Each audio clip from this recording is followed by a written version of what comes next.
Member for Lindsay. Thank you, Mr Deputy Speaker.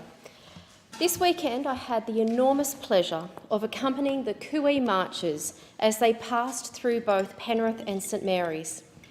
The Cooee Enlistment March was reenacted 100 years after the original and was supported by the federal government through the Anzac Centenary Year Grant Program. 100 years ago, around this time, news was filtering back that the Gallipoli campaign was an absolute disaster. Two brothers from Gilgandra, about 40 miles west of Dubbo, decided they would do something about it. Dick Hitchin, a butcher, and William, Captain Bill Hitchin, a plumber, decided that they would walk the 320 miles to Sydney, encouraging people to enlist.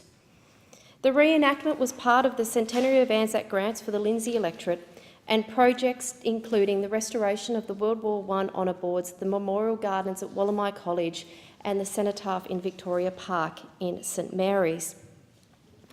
I met the Cooee marchers with the reenactment with President Bill Bywater at the historic Lennox Bridge in a handover from the member of Macquarie, Louise Marcus.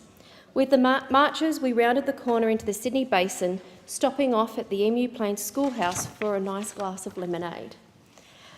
Later, there was a memorial service at Memory Park with a mayoral dinner, following the morning in St Mary's, where I bid the marchers safe passage through Martin Place for Remembrance Day.